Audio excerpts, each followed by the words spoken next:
You're listening to Where You Live with Gene and Tony.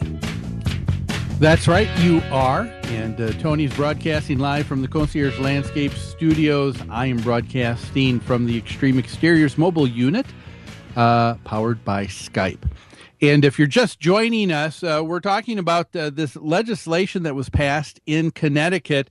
And the great concern with the legislator there was that he thought that management companies were influence peddling and getting involved with board member elections.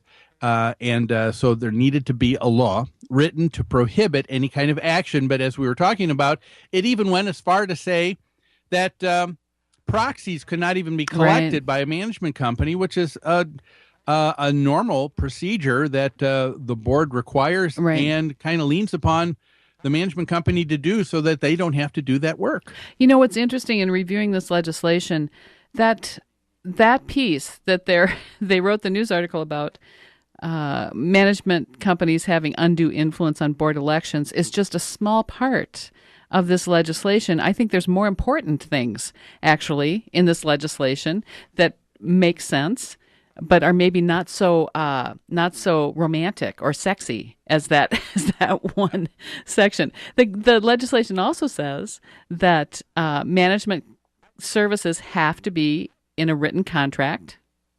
Apparently, that hasn't been the case. Maybe in Connecticut. I've got to stop you right there, Tony. When I think of most management companies, I do not know of any professional management company that would even try to manage or have a relationship with another entity an association without a contract. Of course not, because we have to protect ourselves as well.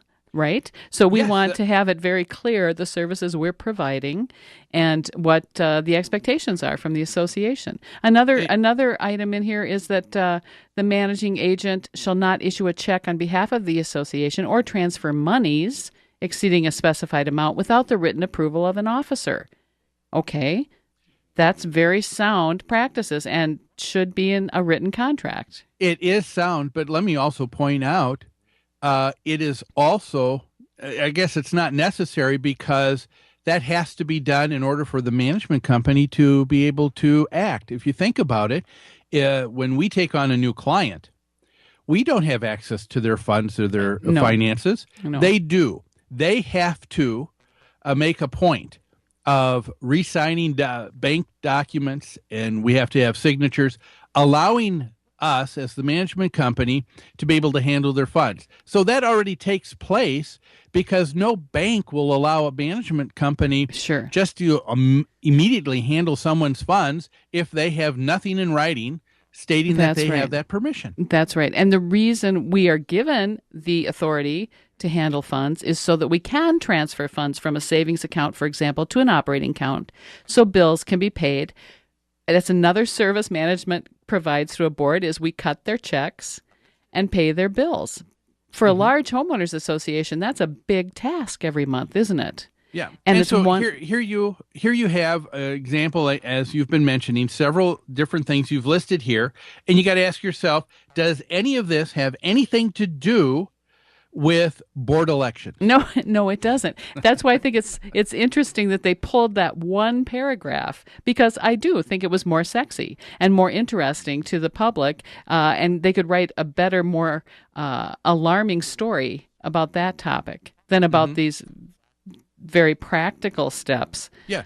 Here's another example, Tony. It says that they wanted to get involved so far as to say that if an association has a management going to enter into a contract with a management company, that it will be prohibited for the management company to be sold or assigned to another person without the approval of the majority of the executive of the boards. The contract cannot be sold itself. Yeah. And so if, as far as I know, with most of our clients, that's something that is dealt with. People have concerns saying, hey, wait a minute, if we're going to go with you as a management company, we're okay with that. Right. But if you're going to sell, before you transfer things over to someone else, we need to have final approval. That's a standard. So I don't know that they need to get involved with this, But again, here's a couple of pages now of additional things. That's right. And it has nothing to do with elections at all.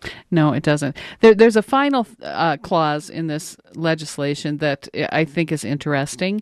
Kiowa in Minnesota, I believe, also gave this same ability to a homeowners association, and that is the last one. If any common expense is caused by the willful misconduct or gross negligence of any unit owner or tenant or guest of a unit owner, the association may, after notice and hearing, assess the portion of that common expense to that unit owner.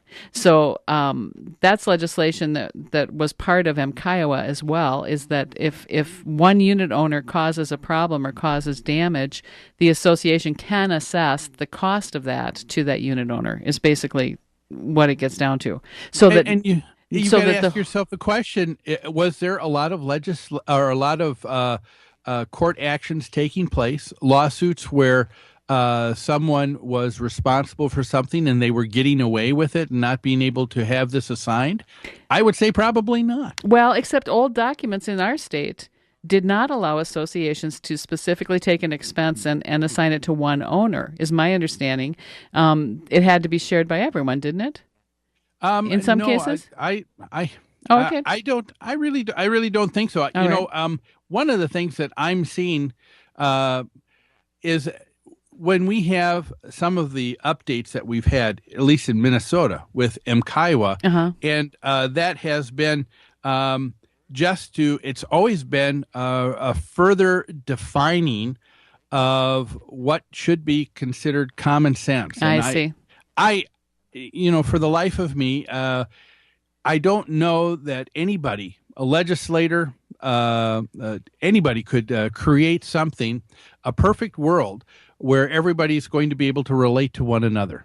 Well, or even that that things are going to be laid out for any possibility or any scenario, so that everyone in that situation knows exactly how to act. You're right. There's always going to be some unknown factors. Yeah, to me, it's like that old adage, that story I told you about the little kid who banged out the glass on the windows at the home where he lived, and Mom came in the room and said, "Why are you doing this?" And the little boy said, "Well, you never told me I couldn't." Right. I mean, that's right. Ridiculous. But that's the argument that is being used by a lot of people, saying, "Well, I guess if you didn't say anything specifically to this one action that I'm taking right now, well, then you have no authority." And some of that, I think, is just silliness. But I would say this legislation probably does answer some gray areas. You know what I'm saying? It states the obvious in many cases, and you and I have talked about that. Management contractors usually address all of these issues about how checks are written, how funds are transferred, how the money is spent, how assessments are going to be assigned to members. Maybe this legislation is about fine-tuning and clarifying that, but what does it have to do with board elections?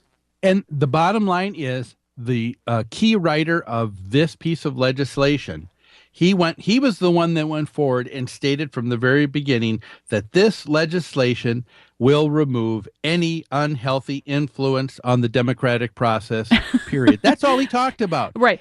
Because it doesn't allow you to give gifts to someone to influence an election, and they won't allow the management company to solicit proxies. Yeah. Taka, it's just being disingenuous and just is. trying to catch a little 15 seconds of fame. Yeah, I think. I agree. Well, we're going to take another quick break. Folks, when we come back, we want to ask, is it wise for an association to cut off amenities like the swimming pool, tennis court, a hot tub, in order to save money on the HOA budget? What do you think? We want to hear from you. We'll take a break. We'll be back after these messages.